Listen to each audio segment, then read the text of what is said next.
네, 안녕하십니까. 김원입니다. 오늘은 좀 편안하게 이야기를 좀 진행해 보고자 합니다. 많은 분들이 궁금해하실 바로 그 사건, 부산 서면 돌려차기, 피고인 이현우 사건이죠. 현재 이제 대법원의 판결만을 앞두고 있습니다. 근데 제가 오늘 이 방송을 찍는 이유는 총 두 가지 정도로 볼 수 있는데요. 일단 저희가 하나 좀 중요한 자료를 구했습니다.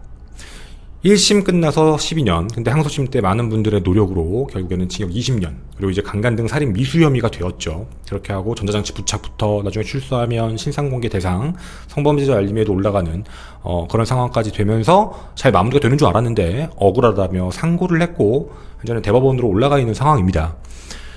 얼마 전이었죠. 이현우가 대법원에 상고 이유서를 제출했습니다. 그러니까 판사님, 대법관님께 쓰는 편지입니다. 사실 이걸 입수하고 나서 원본입니다. 저희가 좀 고민을 조금 했어요. 이걸 방송을 할까 말까, 굳이 할까? 하지 말까? 이런 생각이었죠. 분명히 보나마나 자기 억울하다, 너무 뭐 힘들다, 뭐하다라는 여러 가지 내용들이 적혀 있을 것 같은데 굳이 이거 읽어보고 전달할 필요가 있을까라는 생각을 갖고 있었는데 저희가 이 방송을 하게 된 이유가 있습니다. 뭐냐면 한 번도 현우의 이야기를 전해드린 적이 없더라고요.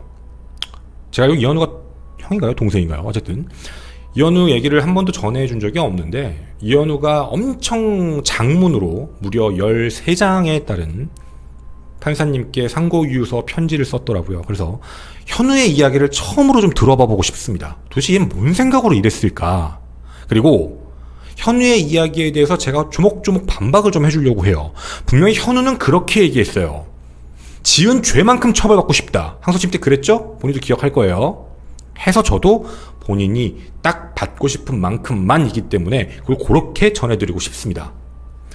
앞서 어떤 일들이 있었고 저희가 어떻게 증거를 찾고 어떻게 증인을 세웠고 어떻게 내용들을 변경시켰는지는 앞선 영상들을 봐주시면 좋을 것 같고 이제 이 내용은 이제부터 현우의 이야기를 한번 들어보는 그 시간을 갖도록 하겠습니다. 좀 편안하게 띄워놓고 하나씩 읽으면서 보도록 하겠습니다. 그리고 원래 같으면 중간중간 부분만 제가 읽습니다. 근데 그렇게 하면 현우가 악의적 편집을 했다고 할까봐. 왜냐면 얘가 요즘에 맨날 넣는 것 중에 언론이 자기를 마녀 사냥했다라는 말을 자꾸 해요.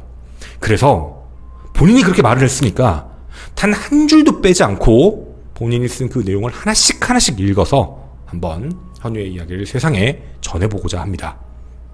대신 후폭풍은 네가 감당하세요. 그리고 오늘 이 방송을 찍는 두 번째 이유도 있습니다. 바로 뭐냐면 두 가지라고 말씀드렸으니까 첫 번째 말씀드렸고 두 번째는 이런 글들이 보이더라고요. 돌려차기 사건 피해자분에게 되게 모욕적인 2차 가해를 하시는 분들이 있어요. 가끔 댓글도 보면 아니 이 정도 징역 20년 정도면 많이 나왔는데 뭘 또 더 해달라고 그렇게 막 뭐라고 하냐, 왜 자꾸 여론재판하냐, 언론몰이 하냐, 막 이런 글들을 쓰시는 분들이 계시더라고요. 제가 그런 분들께 감히 이렇게 한번 말씀드려 볼게요. 그럼 조두순 때도 잘못됐네요. 조두순 징역형 그렇게 조금 나와가지고 난리가 나서 그 뒤부터 아동성범죄자들 형량 많이 높아졌죠. 이것도 잘못됐네요. 여론재판 해가지고 결국은 문제가 생겼네요. 왜 그걸 비교하냐고요. 우리나라는 강간 등 살인미수에 대해서 지금까지 막 갖고 오시잖아요. 그런 분들 이렇게 형량이 조금인데 이건 20년이면 세잖아, 너무한 거야. 맞아요. 과거에도 그랬어요. 조두순 전 때도 조두순도 그랬고. 근데 한번 생각해 보자고요. 그러면 우리 법은 바뀌지 않아야 된다라는 뜻인 걸까요? 법의 양형 기준이라는 게 있습니다. 거기에는 법 감정이라는 항목이 분명히 들어있어요. 우리 사회에서는 우리 국민들이 봤을 때 이건 너무 낮다, 더 올릴 필요가 있다. 바로 판례, 선례를 만드는 작업입니다. 우리가 지금 이렇게 열심히 피해자분이 더 가중 더 높게 이런 얘기를 하는 이유가 이게 확정 판결이 나면 이제 강간 등 살인미수를 저지른 애들은 그 이상의 확률, 그 이상의 징역형을 받을 확률이 높아졌다는 뜻이 돼요. 여론재판 마녀사냥이라고요. 마녀사냥. 저는 왜 그런 말을 그렇게 아무렇지 않게 댓글로 하시는지 정말 모르겠어요. 우리가 사회가 발전하고 경제, 문화가 모두 발전하면서 이건 정말 반인륜적인 범죄행위야, 이건 이렇게 형량이 낮으면 안 돼, 이런 부분들에 대해서 차근차근 선례들을 만들어가면서 더 이상 그런 범죄자들이 나타나지 않을 수 있게 노력하는 사람들 앞에 왜 그런 이야기를 하시는지 정말 모르겠습니다. 이게 확정 판결이 나게 되면 이제 대한민국에서 강간을 목적으로 한 살인 혹은 살인 미수행위는 형량이 높게 나오게 될 겁니다. 정말 반인륜적인 범죄 행위거든요.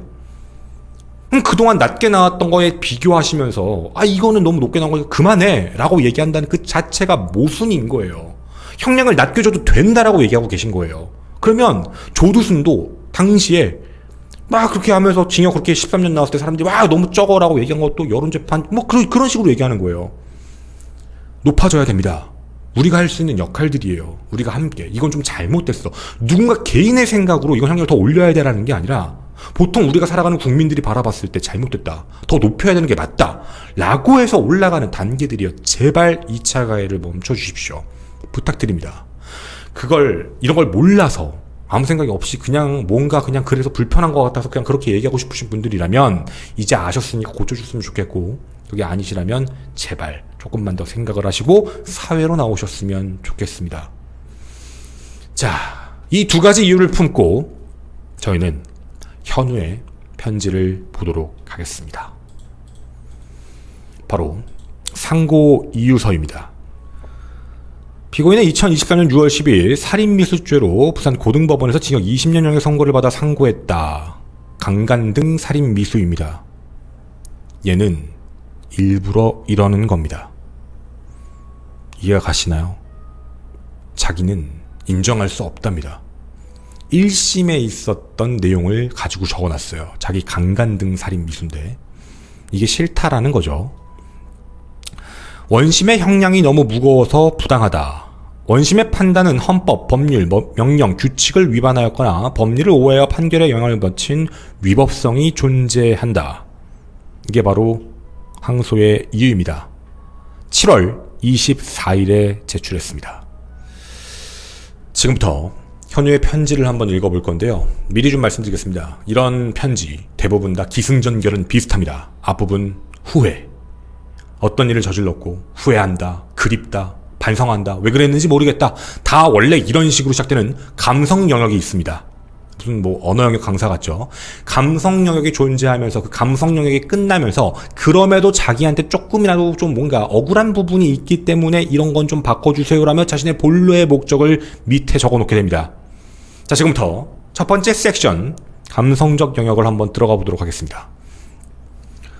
미리 말씀드렸지만 조금 빠르게 읽도록 하겠습니다. 다 읽어야지 현우가 안 서운해할 것 같아서, 언론에 악의적인 편집이 없었다라고 할 것 같아서 그냥 읽겠습니다.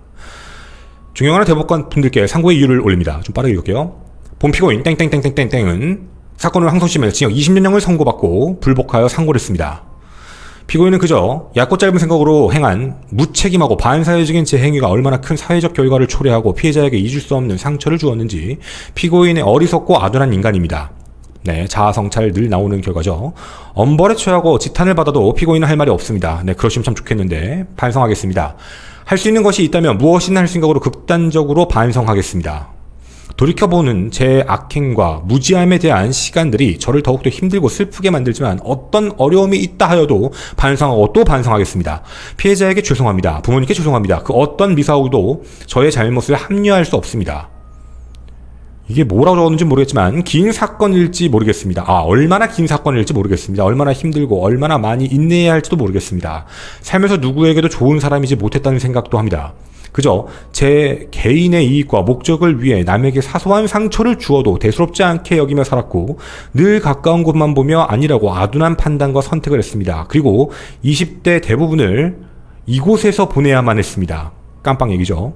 부모님과 한 식탁에서 식사하는 것보다 이곳에서 재수자들과 식사하는 건 날이 더 많았습니다. 외동 아들이지만 부모님 생각보단 제 생각에 제가 우선이었던 지난 과거를 지우고 싶습니다. 부모님께 너무나 죄송합니다.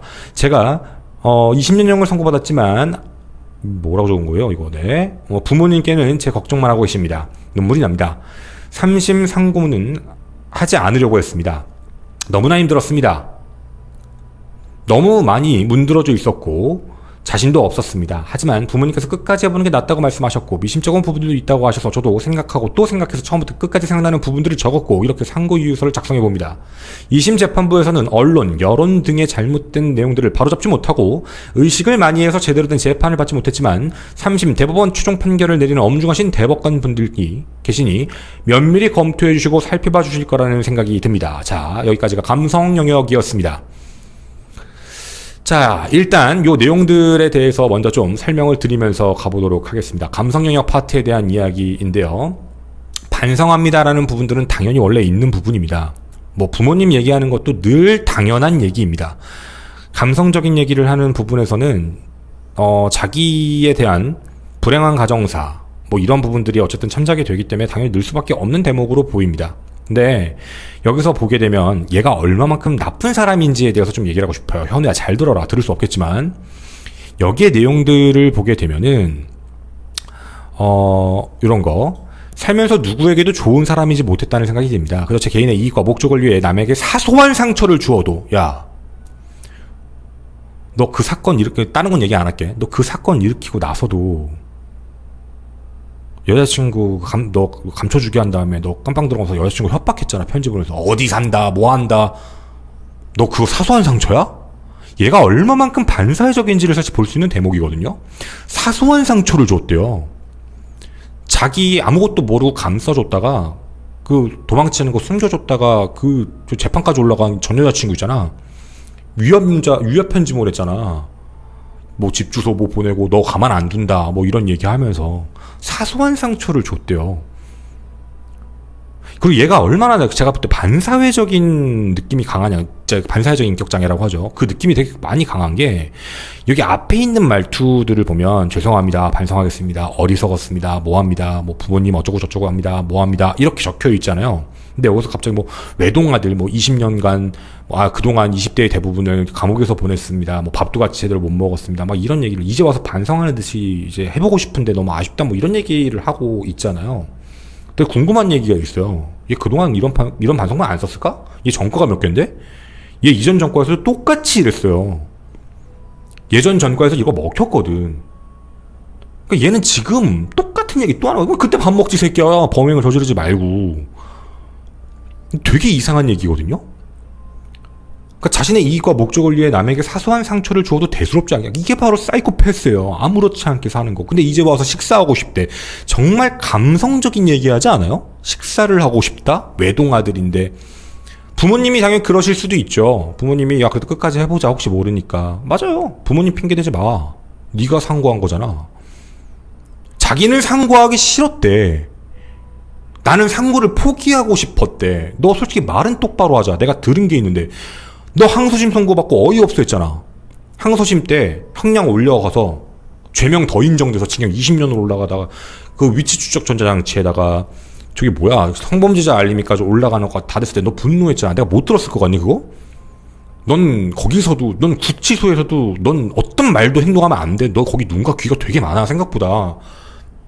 너 항소할 거라며. 너 억울하다며. 근데 왜 갑자기 여기서 상고이유에서는 너 왜 부모님이야 당연히 그러시겠지. 네가 하려고 한 거잖아. 네가. 그지? 그리고 여기에 보면 이런 말이 적혀 있어요.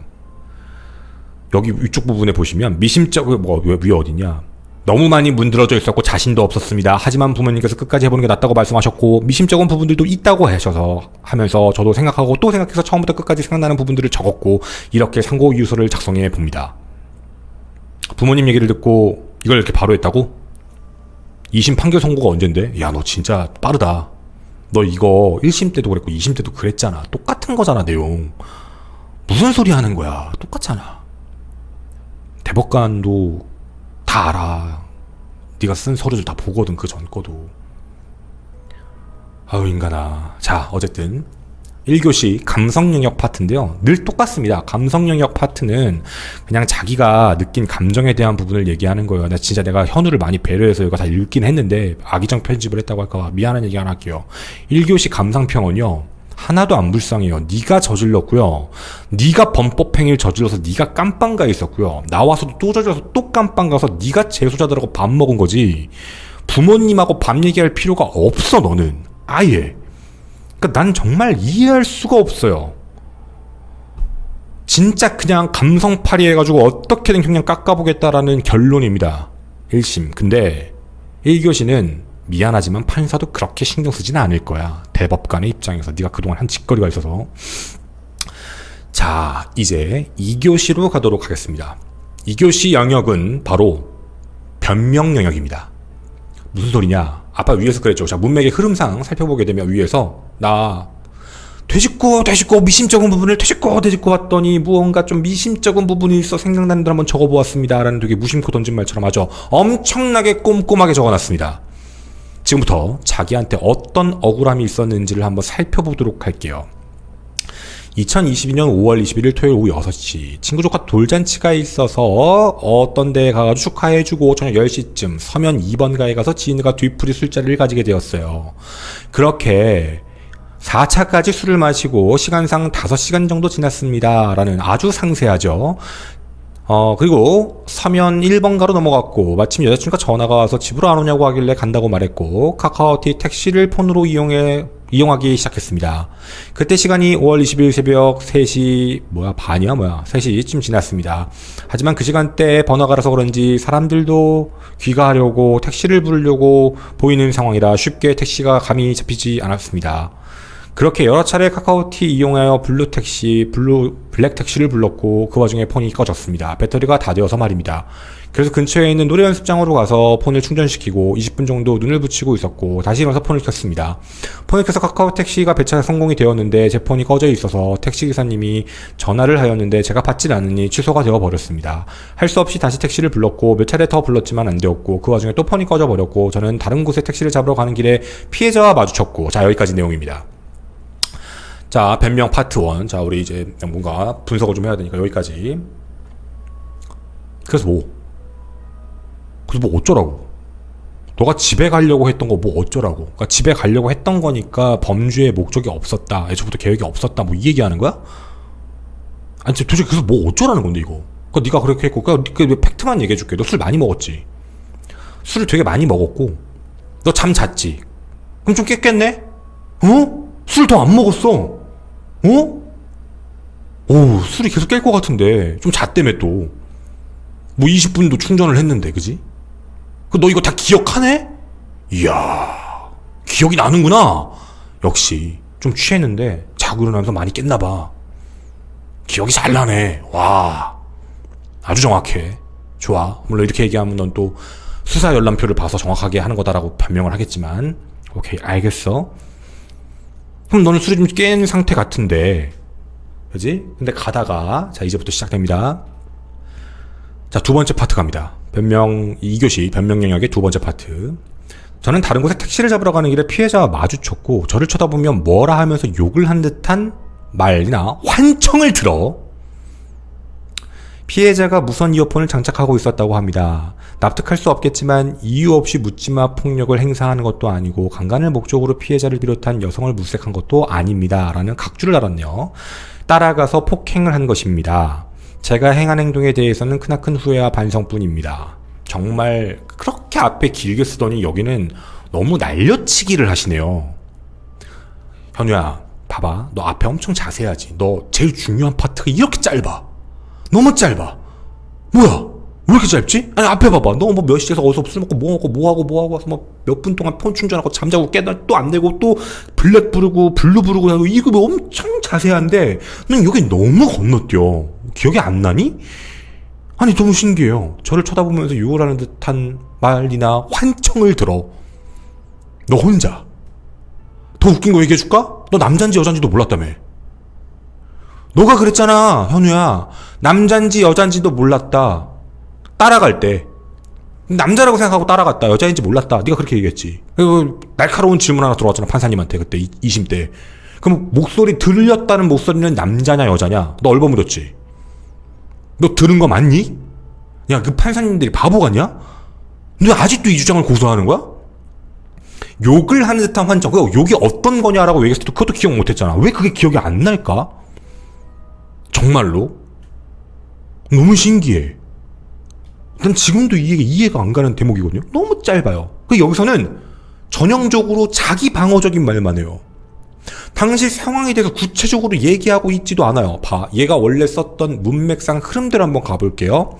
몇 월 며칠 몇 시에 어느 서면 어느 거리 위치 어디에서 피해자를 처음 만난 것이고, 그리고 피해자와 지나쳤다가 나에게 뭐라 하는 것 같아 털어서 어디까지 어디까지 가면서 가다가 그 사람이 집으로 들어가는 것 같다가 따라 들어가서 공격을 가했습니다. 네가 쓸 방식이면 이게 맞아.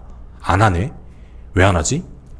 쫄리니? 기억이 안 나니? 사건 기록표 보면 다 나올 텐데 위에는 이렇게 길게 쓰고 여기는 이렇게 짧게 쓰고 뭐야 이게. 여기서 2차 변명 영역에서는 하고 싶은 얘기가 이거예요. 나는 목적 없이 때린 게 아니다. 그리고 나는 강간도 목적이 아니었다. 이 얘기입니다. 그러니까 요거를 강조하고 싶어서 지금 이 얘기를 하고 있는 거예요.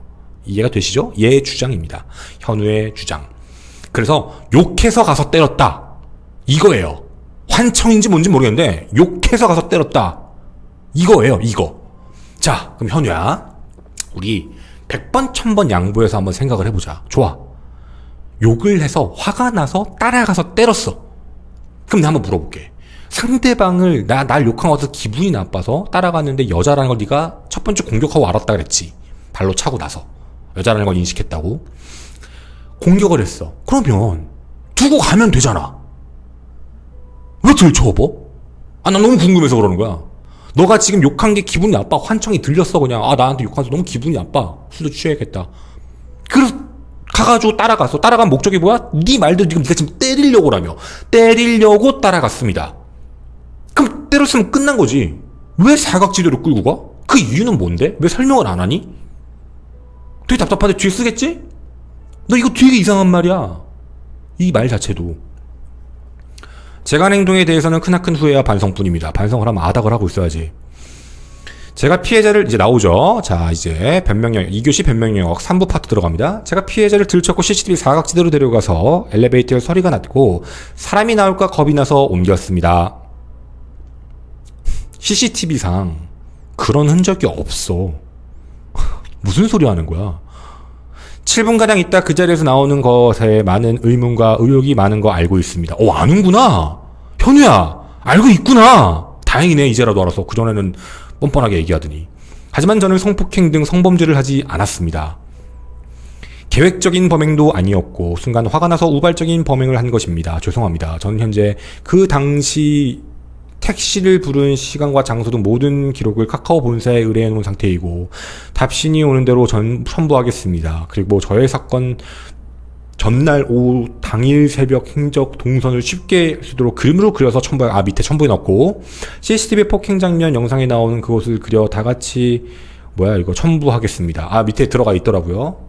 자, 여기에 장면 참 이상하죠? CCTV 사각지대로 데려가서 들쳐갖고 CCTV 사각지대로 데려가서 엘리베이터에서 소리가 났고 사람들이 몰라 걱정이 돼서 옮겼습니다. 자, 여러분, 자, 다시 한 번만 들어주세요. 얘 되게 일목요연하게 모든 것들 다 체계적으로 딱딱딱딱 적었던 거 아시죠? 실제로 자기가 정확하게 얘기할 수 있는 거. 잘 들어보세요. 제가 피해자를 들쳐업고 CCTV 사각지대로 데리고 가서 엘리베이터에서 소리가 났고 사람들이 나올까 겁이 나서 옮겼습니다. 말이 틀렸죠? 이게 무슨 소리죠? 말이 잘못됐잖아요. 얘가 하고 싶은 말은 피해자를 공격을 했는데 갑자기 엘리베이터 소리가 나서 사람들이 물려나올까 겁이 나서 CCTV로 옮겼다라는 말을 써야 되는 게 맞는 거잖아. 얘는 지금 그걸 쓰고 싶은 것 같은데. 피해자를 들쳤고 CCTV 사각지대로 데리고 가서 엘리베이터에서 소리가 났고 이러면 말이 이상하잖아. 데리고 갔는데 소리가 났대. 그래서 옮겼대요. 이게 무슨 소리 하는 걸까요? 난 지금도 이해가 안 가요. 얘가 하고 싶은 말이 뭔 말인지. 그리고 7분가량 있는 의혹이 있다는 건 또 알고 있어요. 좋아요. 하지만 결론적으로 성범죄는 하지 않았대요. 도대체 뭔 소리를 더 하는지 한번 살펴보겠습니다. 그리고 네가 전날 뭐 했고 카카오티 어쩌고저쩌고 관심 없어. 그건 다 기억이 난다는 거 아니야? 정보도 없는데 그거를 다 그렇게 일일이 쓸 수 있다는 건 다 기억이 나는데 왜 하필이면 사건 때는 기억이 안 나니? 너 정말 신기하다. 정말 신기하네요. 자, 이제 얘가 하고 싶은 얘기가 이겁니다. 얘 이제 강간 등 살인 미수가 됐으니까. 제가 처음부터 강간할 목적을 가지고 있었다면 CCTV에 나온 장면처럼 폭행을 하지 않았을 겁니다. 왜?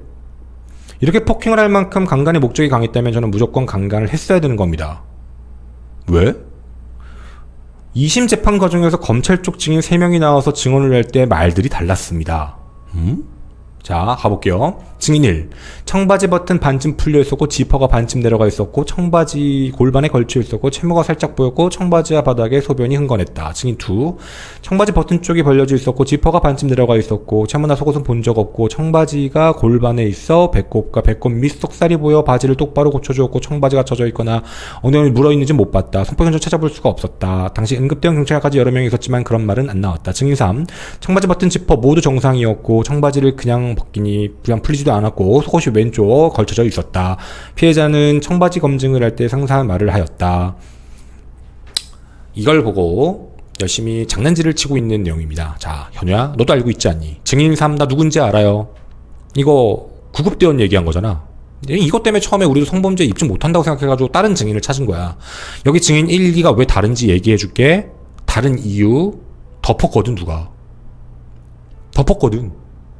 아닌 줄 알고 그냥 보이니까 덮어놓은 거야. 그러니까 이거 순서야. 이거는 그러니까 네가 지금 잘 판단을 잘못한 것 같은데 3명이 다른 걸 본 게 아니라 시간차야. 최초 목격자.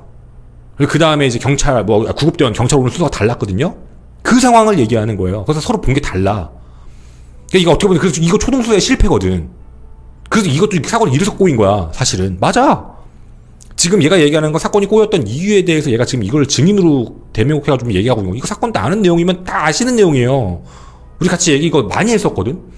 이게 얼마만큼 위험한 발언인지. 시간의 편차들이 있는 거예요. 제일 정확한 거 이거예요. 증인 1. 잘못된 내용이야.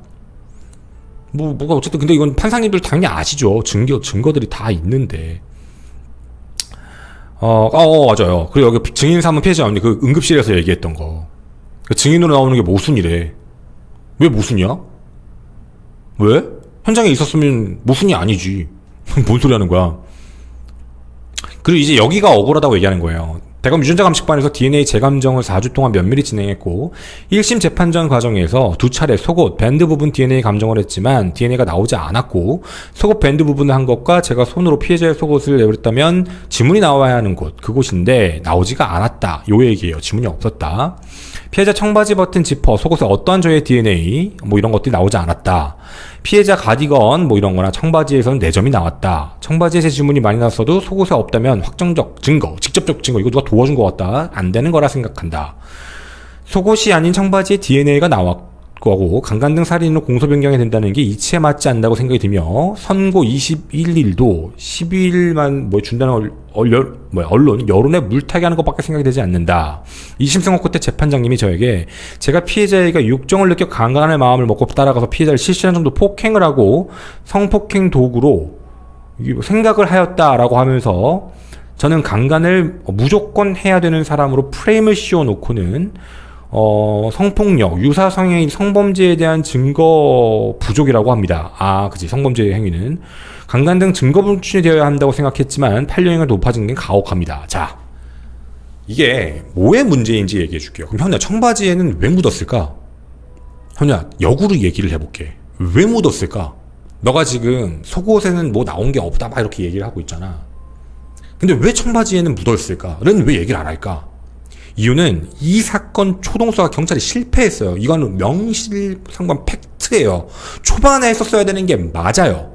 하지만 안쪽에서 묻어진 건 얘기가 완전히 다른 문제예요. 안쪽 겉에가 묻었으면 얘가 들어가지고 묻혔다 이럴 수 있는데 안쪽에 묻은 건 이야기가 완전히 달라지는 증거일 뿐이에요. 왜냐면 무조건 DNA 체액 증거들은 사라지기 때문이에요. 빨리 했었어야 되는 게 맞아요. 그리고 또 하나, 현우야, 너는 그나마 법이 널 지켜줬다고 생각해야 돼. 누구나 네가 성적 행위를 했을 가능성이 높다라고 판단을 하고 있는데 당시 검사도 안 됐고, 또 하나, 피해자에게서는 항문파열에 대한 증상이 있었어. 원래 했었어야 돼. 초창기에 넌 그거 했으면 넌 잣된 거였어 원래. 그지? 근데 지금 그게 증거가 없으니까 네가 지금 이걸 믿고 날뛰는 것 같은데, 너가 말한 대로 속옷에서 묻지 않았는데 라는 이야기를 하고 있잖아. 시간이 지나서 없어졌을 수도 있고, 또 하나, 바지가 되게 강한 바지였던 거 기억하시죠? 너 같은 성범죄자들은 있잖아, 청바지 먼저 속옷 그 이후에 이렇게 하지 않아. 한 번 해야지. 그지? 그리고 안쪽을 잡을 확률이 높기 때문에 당연히 너의 손과 지문에 너에 대한 DNA에 있는 청바지 안쪽에 묻을 확률이 훨씬 더 높아. 그러니까 네가 입으로 역으로 얘기를 해줘. 너가 얘기하는 대로 청바지 안쪽에 네 지문이 왜 나왔을까? 안 나올 수 있는 방법이 뭐였을까라는 생각을 해주면 정말 고마울 것 같은데 안 하더라고. 그럼 그게 왜 나왔을까? 그 생각을 안 해봤나? 그리고 저는 피해자에게 살인 범죄를 할 동기, 원한, 흉기 소지 등이 없습니다. 상해 중상해 살인 미수가 되면서 검찰에선 큰 소리와 협박이 난무했고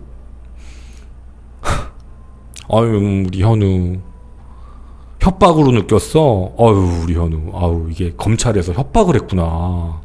근데 그거 자료들 다 있는데 그럼 네가 한번 까보지 그랬어. 뭔 협박을 했는데? 네가 말도 안 되는 소리를 하니까 이게 맞냐라고 물어보시던데? 그게 협박이니? 얘가 너 협박 많이 해봤잖아 현우야. 아유 그게 협박이야 현우야. 이게 협박이 아니야 현우야. 뭘 착각을 하는 것 같은데? 살인을 할 마음이 없었지만 죽었다면 그것이 미필적 고의와 성립이 되는지 아니면 살아있는 피해자에게도 미필적 고의가 되는 것인지 알고 싶습니다. 네가 공격한 게 머리 부분이잖아. 그러니까 살인 미수라고. 너 아직도 법령을 모르는 거야? 네가 머리를 차고 나서 그 다음에 뭔 행동을 했는데 뭐 계속 찾잖아. 그리고 피해자 실신했는데도 머리를 찾잖아. 머리만 찾잖아. 이건 누가 보더라도 살인의 고의성을 느껴요. 아니 여기 세상 사람들 모르세요? 상대방 머리를 계속적으로 밟는 행위가 상대방이 정말 치명상 죽을 수도 있다는 걸 인지를 못할 정도야? 머리만 차는데? 이게 무슨 말도 안 되는 소리야? 당연히 미필적 고의지. 억울하니? 그리고 살인과 강간의 양립, 성립이 되는 게 이해가 되지 않습니다. 포인트. 체크 포인트. 너 엄마 아빠 팔지 마. 너 이거 변호사 얘기 듣고 한 거잖아. 내 장담할게. 네가 이걸 안다고? 말도 안 되는 소리 하지 마. 너 이거 100%야. 넌 부모님한테 얘기를 들어서 미심쩍은 걸 쓴 게 아니야. 너 이거 걸고 싶어가지고 너 변호사님하고 얘기하고 이거 쓴 거야. 100% 내가 장담한다. 왜냐면 보통 사람들이 절대로 알 수 없는 내용이야. 우리가 이 얘기가 나올 거란 걸 언제 알았는지 아니 현우야? 너 결심공판, 선고도 아니야. 너 결심공판 때 나랑 남원호 변호사님이랑 빈센트 대표님이랑 같이 밥 먹으면서 그 얘기를 했었어. 아마 이 얘기 할 것 같다. 이거 법률 전문가 아니면 절대 알 수 없는 얘기예요. 이거 무조건 상의하고 알고 쓴 거예요. 마치 서두에는 자기가 억울한 걸 한번 다 써볼게요 라고 하고 상고유서 앞쪽 부분 감성 영역을 나중에 쓴 것처럼 꾸며놨는데 아니에요. 이거 100%예요. 이게 뭔 소린지 여러분 들어봐봐. 뭐냐면 살인과 강간이 어떻게 양립하냐라는 주장이에요. 이상하시죠? 이게 우리가 들으면 뭔 소리야? 이런 느낌인데 강간을 목적을 두고 살인을 할 마음이 생기는 것도 살인을 목적으로 강간을 할 마음이 생기는 것도 다 이상하다. 그러니까 살인과 강간이 함께 양립하는 게 이상하다 이 얘기예요. 그러니까 강간의 목적인 사람이 왜 살인을 저질러? 살인의 목적인 사람이 뭐하러 강간을 저질러? 이런 얘기를 하는 거거든. 우리가 요거 얘기할 것 같다라고 우리가 2심 때 그런 얘기를 했었어. 강간이 목적인데 왜 살인을 해? 이런 거예요. 근데 현우야, 네가 착각을 하는 게 하나 있어. 우리나라에선 거의 없긴 한데 살인의 범주도 좀 넓긴 하다, 현우야. 네가 말한 미필적 고의도 있거든. 상대방을 제압해서, 그러니까 이제 준강간이지. 상대방을 제압해서 의식을 없는 상태로 강간 행위를 저지르려고 하는 것. 근데 상대방이 죽네? 미필적 고의에 의한 살인이 될 수 있어. 맞잖아. 생각을 좀 해보렴, 현우야. 그러니까 그냥 명시적인 것만 놓고 보면 말이 안 되는 건 맞아요. 목적이 살인이었던 사람, 근데 그 목적성이 강간이면 죽은 사람을 강간하겠다라는 얘기가 되는 거니까 이거 안 맞는 거냐. 뭐 네크로필리아도 있지만 어제 그런 거 아니냐라는 그런 거. 그리고 강간을 목적으로 했는데 살인을 저지르는 것도 목적성에 부합이 안 되는데 이것도 잘못된 거 아니냐. 양립할 수 없다. 이 얘기가 있어요. 이거 있는 거예요. 이거는 정말 변호사들끼리 정말 깊게 얘기할 때 가능한 얘기. 근데 너는 살인 미수거든. 현우야, 너는 살인 미수야. 애초부터 죽일 계획을 갖고 애초부터 강간할 계획을 갖고 이렇게 양립할 수 있는 기준을 얘기하는 게 아니고 너는 목적을 가지고 미필적 고의에 의한 살인이라고. 이 얘기가 이해가 되니? 그러니까 요 얘기야. 넌 다른 경우야. 근데 요 얘기를 할 것 같았어. 우리는 이걸 예언하고 있었어. 근데 네가 이걸 얘기 안 해? 너 이거 100% 변호사 자문이야. 네 머리에선 절대 나올 수 없는 얘기야. 장담할게요. 이거예요. 100%입니다. 난 이거 보고 딱 알았어요. 이거 절대로 엄마 아빠 얘기 듣고 한 거 아니야. 봐봐요. 서로 양립이 되는 대법원 판단 판례를 보면 거의 뭐 저의 사건과는 맥락과 원인 경과도 다르고 1심에서 뭐 살인 미수와 같은 판례들을 재판부에 올려보았지만 제 건은 뭐 저와는 다른 사건들이었고 제가 2심에 올린 판례들도 저의 사건과는 너무나 다르게 보였습니다. 살인 미수와 강간 모두 사실 오인 범리 있다고 보는 바입니다. 그리고 심신미약 주장도 다음과 같습니다. 자, 다시 한번 갑니다. 심신미약입니다.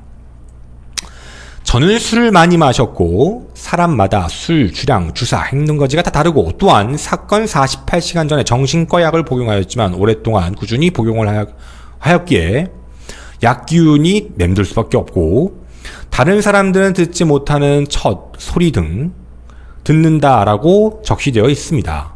환청을 들었다고 해도 재판부에서는 납득할 수 없다고 하는 것이 도저히 이해가 안 갑니다. 네가 저절로 설명을 안 하잖아. 남자인지 여자인지 뭔 말인지 그것도 판단도 못하는데 뭘 어쩌라고. 정신감정 등 검사를 받을 수 있지만 그에 대한 언급도 없었습니다. 그럼 네가 한다고 하든가. 기존 공소사실보다 훨씬 법정형이 무거운 강간 등 살인으로 공소사실을 추가하는 것은 저의 주어짐 또 방어권 또 나오죠. 항소심 재판부는 방어권 인정했죠. 중대한 불이익을 초래했습니다. 개소리하지 마세요. 1심에서 12년형을 선고받은 것도 부당하다고 무겁다고 생각하였습니다. 강간 등 살인 미수의 법률상 처단 범위가 10에서 50년이지만 살인 미수죄로 너무나도 많은 형을 받았다고 생각합니다.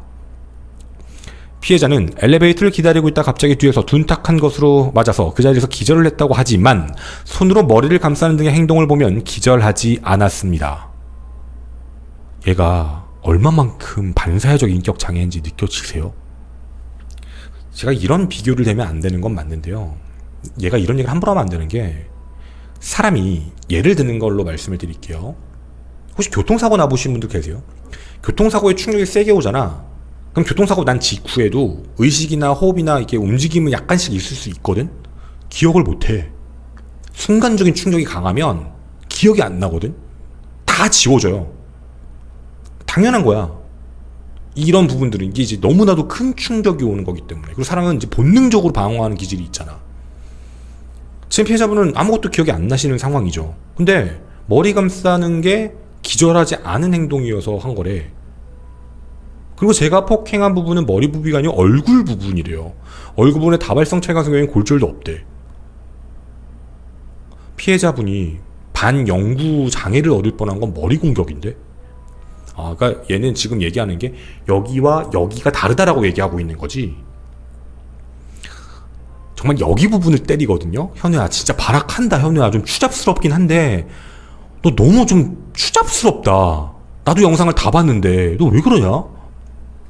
또한 최초에서 피해자가 우측 발목 마비가 있었지만 풀렸고 그건 기적이야. 이 새끼야. 영구장애라고 최종 판명이 나지 않았음에도 계속 영구장애라고 하는 게 맞지 않은 거야. 지금도 약 드시고 계시잖아. 야, 너 때문에 이런 일이 발생해서 진짜 신이 도와서 조금이라도 치료가 된 건데 그걸. 제가 검찰 조사 당시에 피해자가 기절한 이후 피해자의 머리 쪽에서 피가 많이 흘러나와 있었고 피해자가 죽을 수 있다는 생각에 무서웠다라고 진술을 했는데 이렇게 말을 한 제가 강간을 목적으로 범행을 했다고 보기엔 어려운 부분입니다. 죽을 생각에 무서워서 피해자가 죽을 수도 있다. 피를 많이 흘려 죽을 수도 있다라는 생각에 무서웠다. 그게 강간의 목적으로 범행을 했다고 보기 어렵다고? 아니지, 말이 다르지. 내가 현우야 너의 편을 안 드는 게 아니라 현우야 이렇게도 생각해볼 수 있잖아. 강간을 목적으로 범행을 저질렀는데 대조과분이 너무 많은 피를 흘려서 이거 좀 안 되겠는데 라는 생각이 들 수도 있잖아. 현우야? 그럼 너의 말이 무조건 맞다는 건 아닌 거지. 그러니까 이게 뭔 소리 하는 거니? 또 제가 7부 동안 구호 조치를 안 하고 피해자 청바지와 속옷을 벗겼다가 미처 온 매무새를 수습 못했다고 하는 말에 이상한 것이 제가 청바지를 벗기고 속옷을 벗기고 다시 속옷을 입히고 청바지를 입히는 게 기본인데 피해자의 언니의 증언에는 왼쪽 다리에 속옷이 걸쳐져 있었고 청바지는 입혀져 있었다는 것이 신빙성 진술이 좀 낮습니다. 그리고 강간할 목적에 마음이 뚜렷했다면 피해자 청바지 속옷을 벗기고 강간을 해야 되는 것이었고 7분이면 그 목적이 뚜렷한 거였다면 청바지 속옷을 벗길 수 있는 시간이 1분도 안 걸릴 거라는 생각이 드는데 그럼 나머지 6분 동안 저는 피해자를 벗겨놓고 가만히 있었다는 것인지 너무 말이 안 되는 부분입니다. 자, 현우야, 네가 이렇게 얘기하니까 내가 그냥 얘기를 좀 할게. 미안하다. 나도 이런 얘기까지 하고 싶지 않았는데 네가 이렇게 얘기하니 나도 좀 얘기를 좀 할게. 일단 첫 번째, 매무새를 제대로 못했어. 왜냐면 버클이 풀려 있었거든. 그거는 그냥 인적으로 풀 수 있는 게 아니야. 누군가가 분명히 풀었어. 그건 너도 인정할 거야. 피해자의 옷이 함부로 풀리는 재질이 아니니까. 그러면 너가 한 거지. 근데 그 속옷의 위치가 바뀌었잖아. 근데 할 수 있는 건 너밖에 없어. 말이 안 되잖아. 그럼 너밖에 없는데. 그럼 외계인이 있겠니? 그러니까 당연히 너밖에 없는 거야. 네가 사각지를 끌고 간 상황에서 네가 그걸 증명해야지. 왜 그런 상황이 있었는지. 그리고 또 하나, 7분이면 1분도 안 걸리고 모두 안 걸리고 모두 안 걸리고, 이거는 사실 네가 정상적인 사람에 대한 얘기를 하고 싶어서 그런 건지 모르겠는데, 현우야, 내가 너의 의료 기록을 봤어. 미안해. 근데 나도 이런 얘기 진짜 하기 싫은데, 현우야, 너가 거기 제출한 게 있으니까 내가 얘기를 할게. 너 잘 안 된다고 내가 알아. 그러니까 너가 좀 그런 문제가 있다는 걸 나는 봤어. 그러니까 있더라고. 너 그것 때문에 너 정신과 다닌 거잖아. 알아. 나도 그거 아는데, 그러니까 보통 사람과 너를 똑같이 안 했으면 좋겠어. 너 그것 때문에 정신과 다닌 거 내가 알거든. 그 비뇨기과인가 나발인가 다닌 거. 그러니까 나도 굳이 이 얘기를 하고 싶지는 않았는데, 어제 네가 이렇게 얘기를 하니까 나도 그냥 얘기는 할게. 너가 좀 이상 성행위에 대해서 관심이 많았다는 너무 많은 증언들이 있는데, 그거는 뭐 재판부가 인정을 해주지 않았잖아. 그러니까 그나마 조금 너를 지켜준 것 같긴 하다. 그러니까 뭐 그건 그렇다 치고, 너는 그 7분간의 시간에 대해서 이야기를 좀 하는데, 현우야, 너가 벗기고 입히고 하는 시간에서 마지막에 네가 처리가 좀 빨리 했던 건 아무리 봐도 그 엘리베이터 소리라 그런 것 때문에 그랬던 것 같아. 그러니까 너가 지금 증명을 해야 되는 문제는, 너가 피해자를 끌고 갈 당시에 정확하게 채워져 있던 버클이 네가 나오고 나서 최초 목격자에 의해서는 분명히 벗겨져 있는 상태였고 속옷의 위치가 변경된 상태였어. 그럼 넌 그걸 완벽하게 증명을 했었어야만 해. 하지만 넌 못했지? 근데 우리가 증인을 찾아냈지. 네가 도주한 지 불과 35초 이내에 거길 봤던 사람. 그럼 그 사이에 거기 간 사람은 아무도 없으니까 그 행동을 할 수 있던 사람은 너뿐이야. 갑자기 노래가 떠오르네요. 너뿐이야. 오직 너뿐이야. 그러니까 넌 이거를 어떻게든 증명해야 돼. 너는 네가 안 벗겼다고 하겠지만 너가 벗겼다라는 너무 많은 증거들이 있어. 그러니까 당연히 의심을 할 수밖에 없는 거지. 그래. 또한 저의 공격이 단순한 분노 등을 이유로 폭행 또는 상해를 가할 의사를 넘어 예중된 성폭력 범죄를 용이하게 실행하기 위하여 피해자의 의식을 완전하게 잃게 만들거나 그에 준할 정도로 함에 아예 불가능하게 만들 의도가 있다고 하는 게 너무나 모순적입니다. 왜 모순적일까? 장소는 오피스텔 복도 로비고 피해자보다 체격이 큰 제가 폭행할 필요 없이 엘리베이터를 같이 타고 충분히 제압하고 성폭행 시도를 하였을 것입니다. 그게 안 되겠지. 소리를 지를 건데. 뭔 소리 하는 거야? 넌 자꾸 그런 가정을 깔면 있잖아. 그럼 길거리에서 했으면 됐지. 이 새끼 말도 안 되는 소리 없어. 이것이 강간의 목적이 뚜렷한 사람의 생각일 것입니다. 아니지. 너가 그런 식으로 얘기하면은 서면 길거리에서 음습한 데서 했을 수도 있는 거지. 너의 말대로라면. 응? 현우야, 너가 그 집에 따라 들어간다. 그거 어떻게 100% 보장돼? 그럼 내가 모르게 해줄까? 누군가가 자기를 따라 들어와. 자기랑 같은 엘리베이터 층에서 같이 내려. 누가 봐도 경계할 거 아니니? 네가 그 피해자가 가는 그 방향 쪽으로 같이 가면 피해자가 문을 안 열 거 아니니? 말이 안 돼. 네가 얘기하는 뭐 그런 의도가 강한 애다라고 한다면 네가 한 것도 굉장히 강해. 내가 볼 땐. 피해자는 어두운 곳이나 사람 눈에 띄지 않는 곳이나 안 보이는 곳에서 방치되어 있지 않았고, 방치되어 있었는데? 뭔 소리 하는 곳이야? 너 그거 원래 그 비상계단으로 가려고 하다 거기 다치셔가지고 못 간 거잖아. 조명이 환한 곳이고 입간판으로 가려 있었지. 사람들이 많이 다닐 수밖에 없는 것. 건물 1층 복도 로비이며 우편의 옆에 있었기 또한 현관 출입문에서 바로 보이는 것. 그건 이제 입간판 때문에 잘 안 보였지. 피해자가 사망의가 발생할 개연성이 드물다고 생각합니다. 그건 네 생각. 피해자가 최초 경찰 조서에서 당시 생리 중이어서 성폭행은 없었다라고 진술했다가 실신 상태에서 유사강간의 행위가 있을 가능성에 대해서 제기하고 있으나 실제 실행위를 인정할 만한 증거가 부족하다라는 2심 재판부의 말에 제가 강간 내지 유사강간 등을 하려면 피해자의 속옷을 벗겨야 되고 그러면 저의 DNA는 나올 수밖에 없습니다. 똑같은 얘기 또 하네. 네, 똑같은 얘기를 또 하고 있네요. 네. 뭐 어떻게 말을 하고 참 잘 모든 걸 다 알고 있네요. 기억이 안 난다더니. 이런 말이 하나 또 있습니다. 저는 피해자에게 보복할 마음과 이유와 여유가 없습니다. 저와 동료 수감자라고 하는 이는 그분이네. 네, 그분 여기서 등판하셨네요. 제가 이분을 언급하고 싶은 게 아니라 여기 그냥 등판 돼 있으니까 얘기하는 거예요, 여러분. 네, 그분. 네, 여러분, 그분. 네, 뭐 그분에게 전해주셔도 됩니다.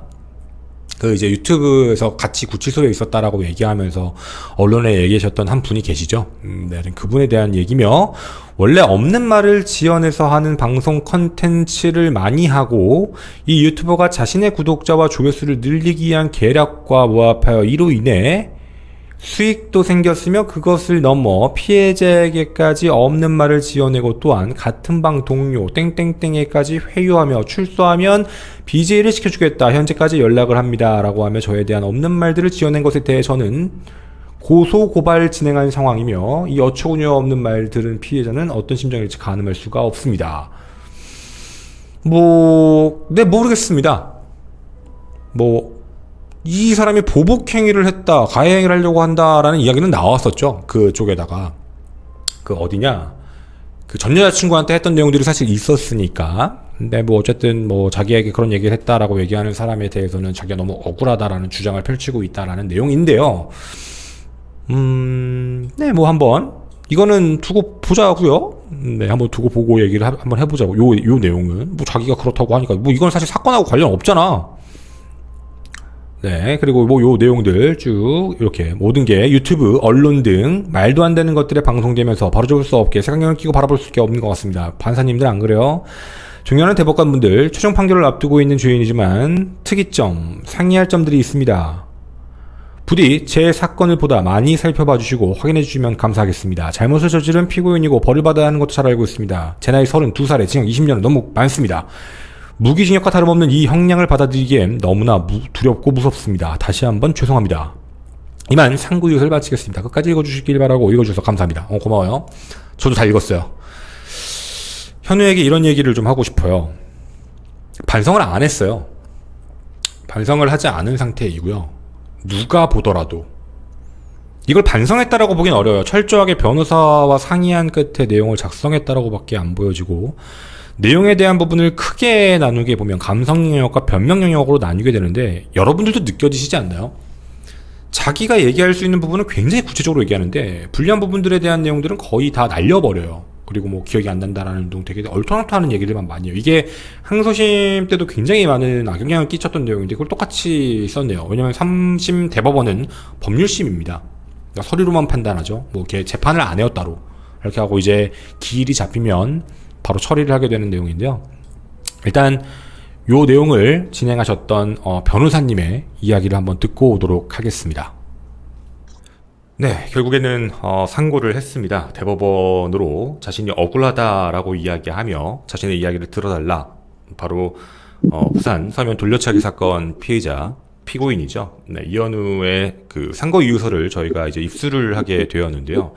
많은 내용들을 다 공개해 드릴 수는 없지만 현재 이 내용을 가장 먼저 받아보신 피해자분의 법률 대리인 남원호 변호사님께서 이제 여러분에게 이야기를 좀 전해드릴 수 있다라고 해서 저희가 어렵게 모셔왔습니다.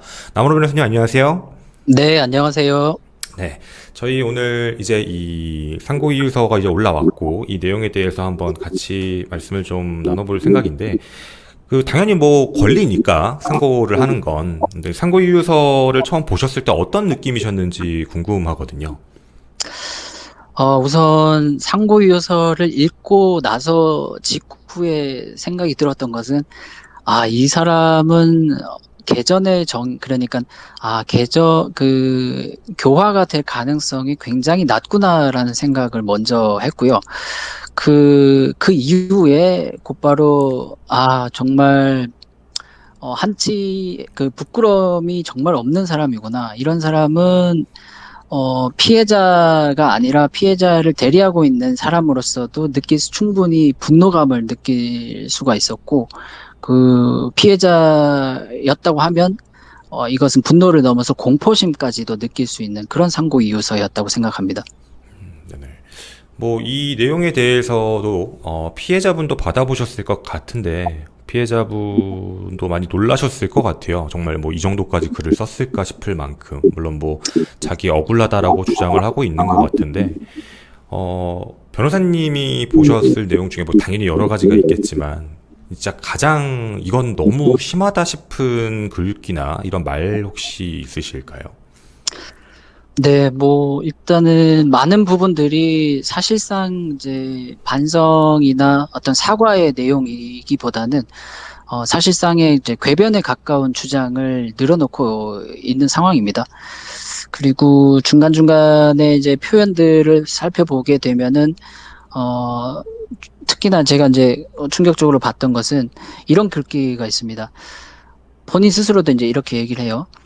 납득할 수 없겠지만, 제가 이유 없이 묻지마 폭력을 행사한 것도 아니고, 강간을 목적으로 피해자를 비롯한 여성을 물색한 것도 아닙니다. 이런 표현을 하거든요. 근데 이 두 줄에 사실 이 피고인의 생각이 그대로 담겨 있는 겁니다. 그러니까 본인은 사실상 이대로라고 하면 거의 아무런 죄를 저지르지 않았다는 인식과도 동일하다. 이렇게 평가를 할 수 있을 것 같아요.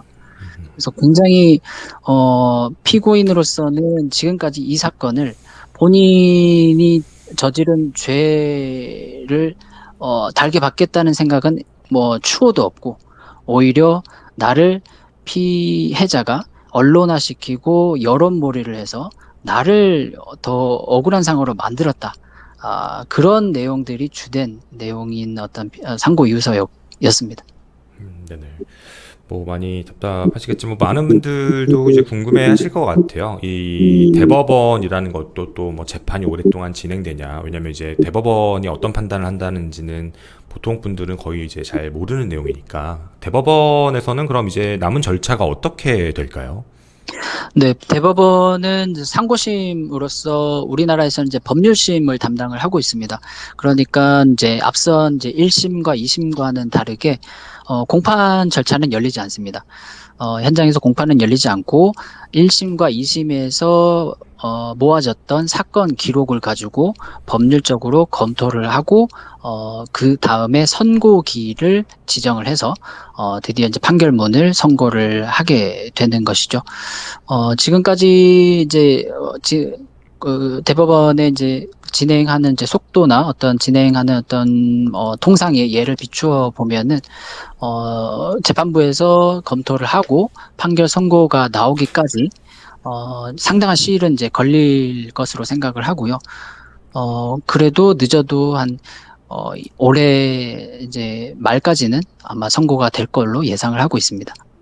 네. 그러니까 대법원은 앞선 1심, 2심과 다르게 이제 공판이라는 재판이 따로 열리진 않고 앞선 서류들만 가지고 확 이제 말 그대로 문서 내용만 검토한 다음에 법률적으로 문제가 있는지 없는지를 판단을 한다라는 거면 결과는 둘 중에 하나겠네요. 뭐 1심, 2심, 2심의 판결이 맞다라고 하던가 아니면 다시 해라 이렇게 두 가지로만 나올 수 있는 경우일 수인 거죠. 네, 그렇습니다. 상고에 이제 이유가 있다고 생각을 하게 되면 대법원에서 이제 많이 들으셔서 아시겠지만 이제 파기환송이라는 이제 결론을 내게 됩니다. 그러면 원심의 판결, 그러니까 이 사건의 항소심 재판 판결이 파기가 되는 것이고, 새로운 이제 고등법원 재판부에 배정을 해서 그 대법원 판결의 취지에 맞게 다시 판결을 내리는 절차가 기다리고 있고요. 만약에 상고 이유가 없다라고 대법원에서 판단을 하신다고 하면, 상고 기각 결정을 내리게 돼서 사건은 그대로, 재판 결과가, 확정이 되게 됩니다. 네. 변호사님께서 이제 많이 이제 써주셔서 이제 항소심 때 형량이 이제 범죄 혐의도 추가가 됐고 그리고 형량이 올라가는 상황인데 많은 분들이 그래도 이제 불안해하시는 건 마찬가지인 것 같아요. 어쨌든 나오는 거 아니냐. 근데 제일 많이 있던 질문 중에 하나가 혹시 이제 뭐 모범수로 가석방이 될 확률에 대해서 많이 이제 불안해하시거든요. 뭐 지금 현재 피고인 이현우 같은 경우도 가석방이 정말 될 수 있는 상황일까요? 이것은 사실은 이제 법적으로 봤을 때는 이론적으로는 이현우의 경우에도 가석방의 이제 가능성이 없는 것은 아닙니다.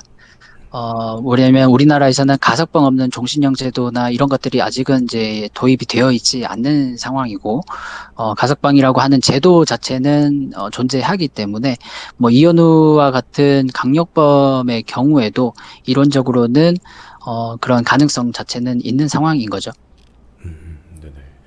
그러면 뭐 어쨌든 노력해 주신 덕분에 출소 이후에는 성범죄자 알림이랑 뭐 전자장치 부착이 되는 걸로 알고 있는데 그 이후에도 이제 관리가 들어가야 되는 문제이겠네요. 어쨌든 많은 사람들이 불안해하고 있는 상황이다 보니. 네, 맞습니다. 그런 부분들이 이제 걱정이 되는 부분이기 때문에 사실 이제 보호관찰 제도가 사실은 존재하는 이유가 바로 이제 그런 징역형 이후에 재범 가능성이나 어떤 이제 교화의 가능성 뭐 이런 것 때문에 같이 이제 부수 처분으로 이렇게 처분을 이제 받게 되는 것인데 이 사건의 경우에도 마찬가지로 피고인에 대한 정보, 이제 신상 정보를 10년간 이제 공개하도록 고지 명령을 내린 것, 그리고 10년간의 이제 아동 청소년 관련 기관에 취업 제한 명령을 한 것, 그리고 20년간의 위치 추적 전자장치 부착 명령, 네, 이 부수 명령을 지금 같이 내린 것인데요. 당연히 피고인이 가지고 있는 재범 가능성이나 이런 것들을 말살시키기 위해서는 사실 이런 부수 처분도 잘 지켜져야 되는 것이 맞고 법무부가 그런 것들을 또 관리를 철저하게 해야 한다고 생각합니다. 네, 아유, 감사합니다. 뭐 이번에 이제 잘 끝났으면 좋겠지만 또 만약에 이제 다른 결과가 나오게 되면 더 긴 싸움이 될 수도 있다고 생각이 드는데요. 네, 뭐 저희 많은 분들이 응원하고 있으니까 마지막까지 많이 힘내주셔서 네, 더 정의가 잘 올바르게 세울 수 있게 해주셨으면 정말 좋겠습니다. 네, 뭐 그동안 많은 분들께서 응원을 해주시고 관심을 보여주신 것은 이 사건의 실체적 진실을 찾아달라는 그런 외침이라고 생각을 하고 있고요. 어, 피해자의 대리를 하고 있는 변호사로서 당연히 맡은 바 소임을 다해서 반드시 진실에 의거한 판결이 확정되기를 바라고 또 그렇게 노력하도록 하겠습니다. 네, 정말 감사드립니다. 법률사무소 빈센트의 남원호 변호사님이었습니다. 감사합니다. 감사합니다. 네, 오늘 이 내용 어떠셨는지 궁금합니다. 사실 이제 대법원의 판결만 앞두고 있습니다. 둘 중에 하나일 거예요. 기각, 확정 판결, 아니면 파기환송, 다시 해라, 법리상 오해가 있다, 이러면 이제 고등법원으로 넘어가는 그런 게 둘 중에 하나일 것 같은데 아무런 문제가 없을 거라고 생각을 하고 있습니다. 그리고 이 판례가 앞으로 발생될 많은 강간 미수, 살인 혹은 살인 미수 사건 관련해서 판례로서 더 엄중한 처벌들이 대한민국에서 이뤄지지 않을까라는 개인적인 생각도 갖고 있습니다. 제가 오늘은 좀 어떻게 보면 여러분에게 좀 편안한 식으로 진행을 했습니다. 원래 같으면 대본을 만들고 여러분에게 어떤 뭐 내용들을 전해드리면서 일목요연하게 전해드렸어야 하는 게 맞는데 피고인 이현우가 뭐 언론이나 여론이 조작된다라는 말을 너무 많이 해서 그럴 거면 그냥 읽어주자. 걔가 하고 싶은 이야기가 뭔지 대신 잘못된 부분들을 좀 짚고 가자라는 생각으로 라이브로 많은 분들과 지금 함께 보고 있었는데요. 여러분들도 어떻게 느껴지는지 되게 궁금합니다. 그리고 이 이야기를 전해드리면서 다시 한번 저도 느꼈던 건 이현우라는 사람은 지금도 반성하지 않고 있구나라는 똑같은 마음이었고요. 많은 분들이 힘쓰고 계십니다. 대한민국의 법에 하나의 선례를 만들어서 앞으로 발생되는 모든 범죄에 대해서도 엄중한 처벌이 가해질 것, 그리고 두 번 다시 이런 사건이 발생되지 않아야만 할 것. 그래서 많은 분들의 노력이 있다라는 점도 꼭 기억해 주셨으면 좋겠고, 피해자에 대한 2차 가해들도 너무 멈춰 주셨으면 참 좋겠습니다. 어떤 판결이 나올지 올해 안에는 나올 걸로 예상을 하고 있습니다. 이제 선고 딱 결정 나면 바로 이제 나오니까 한번 기다려보는 걸로 하고요. 피고인 이현우 씨가 뭐 이 영상을 볼지는 모르겠지만 저도 전해 듣기로는 굉장히 많은 분노감을 느끼고 있다라고 들었습니다. 근데 이런 이야기를 하고 싶어요. 저에 대한 걸 어떤 것도 할 수 없었던 이유 중에 하나는 제가 너무나도 완벽한 증인을 세웠기 때문이라고 생각을 합니다. 분명 사건 발생 들어갔고 피해자의 바지는 멀쩡했고 7분 정도가 지나 이현우 씨만 나오고 그리고 정확히 30초 정도가 지나 거기에 첫 번째 도착한 목격자들이 존재했습니다. 그리고 목격자들의 진술에서 아까 3명 얘기했지만 정확히는 3분이 따로 계시고요. 한 번 포함. 그분들은 일관적인 공통된 진술을 하고 계셨습니다. 그리고 저희가 처음에 증인으로 세울 수 없었던 건 어쩌면 경찰의 초동수사가 실패돼서 당신에게 좀 뭔가 유리했을지 모르겠지만 그 사이에 30초 사이에 모순점이 깨지는 그 순간이 바로 당신에게 제일 큰 피해가 왔던 순간이었죠. 처음엔 구호 조치를 하느냐 7분을 있었다라는 핑계를 대다가 그 뒤에 얘기가 나오고 나서 말을 계속 바꾸고 있었죠. 본인이 증명을 했었어야 되는 게 맞을 겁니다. 하지만 방어권만을 주장하며 계속 이상한 말만 하고 결국에는 그거에 대한 혐의가 인정된 상황에서 우리가 정말 아쉬운 건 만약 이 사건의 초동수사가 제대로 진행이 됐다면 당신은 더 끔찍한 형량을 받았을 겁니다. 이 정도까지 끌고 오지 않았을 거예요. 본인의 양심에게 물어봤으면 좋겠습니다. 지금 이 정도 형량이 정말 다행이지 않나라는 거예요. 초동수사가 똑바로 됐으면 당신의 행위가 더 세상에 드러났을 겁니다. 네, 저는 김원 사건 파일의 김원이었습니다. 감사합니다.